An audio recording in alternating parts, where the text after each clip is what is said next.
അസ്സലാമു അലൈക്കും വറഹ്മത്തുള്ളാഹി തആല വബറകാതുഹു. ബഹുമാനികളെ, ക്ലാസ്സിൽ മുമ്പ് പലവട്ടം സൂചിപ്പിച്ചതാണ്.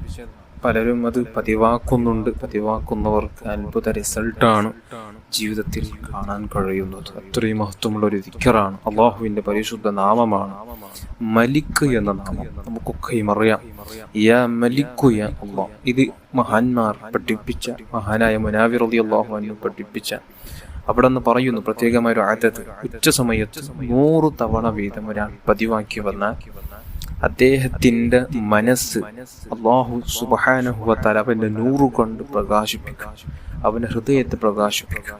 അവന്റെ ഹൃദയത്തിന് നല്ല ചിന്തകൾ, നല്ല ചിന്തകൾ, നല്ല പ്രവർത്തനങ്ങൾ, വേണ്ടാത്ത പ്രവർത്തനങ്ങളിൽ നിന്ന് ദൂരെ നിന്ന് നല്ലൊരു വ്യക്തി ജീവിതം അദ്ദേഹത്തിന് ലഭിക്കും, നല്ല സ്വഭാവം ലഭിക്കും. അവന്റെ മനസ്സ് അവന്റെ നൂറ് കൊണ്ട് പ്രകാശിക്കും. അതേപോലെ തന്നെ പ്രഭാത സമയത്ത് സുബഹി നിസ്കാരത്തിന് ശേഷം 120 തവണ പതിവാക്കി വന്നാൽ അദ്ദേഹത്തിന് റബ്ബ് സുബ്ഹാനഹു വ തആല സാമ്പത്തികമായ എല്ലാ വിജയങ്ങൾ അവന്റെ ജീവിതത്തിൽ അല്ലാഹു കൊടുക്കും. സാമ്പത്തികമായ അഭിവൃദ്ധി നാൾക്ക് നാൾ വർദ്ധിച്ചു വരും.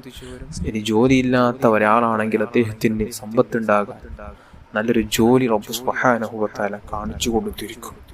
അത്രയും മഹത്വമുള്ള ഒരു ദിക്റാണ് യാ മലിക്കു യാ അല്ലാഹ്. പ്രഭാത സമയത്ത് 120, ഉച്ച സമയത്ത് 100 തവണ. ഈ ഒരു അതതിൽ തന്നെ നിങ്ങൾ പതിവാക്കി നോക്കുക. ഇൻഷാ അല്ലാഹ് അതിവേഗത്തിൽ തന്നെ നിങ്ങൾക്ക് നല്ലൊരു റിസൾട്ട് കണ്ടിരിക്കും. അല്ലാഹു തൗഫീഖ് ചെയ്യുമാറാകട്ടെ. അവരും ദുനിയവിയായ ലക്ഷ്യം വെച്ച് മാത്രം ചൊല്ലാതെ പരലോകത്ത് എനിക്ക് പ്രധാനമായി എൻ്റെ പരലോകമാണ് എൻ്റെ വിജയം, എൻ്റെ ജീവിതം, എൻ്റെ എല്ലാം ആ ഒരു ചിന്തയിൽ റബ്ബിന്റെ തൃപ്തി ലഭിക്കാൻ വേണ്ടി, റബ്ബിന്റെ പൊരുത്തം ലഭിക്കാൻ വേണ്ടി നല്ല നിയത്തിൽ ചൊല്ലുക. അല്ലാഹു കബൂൽ ചെയ്യട്ടെ.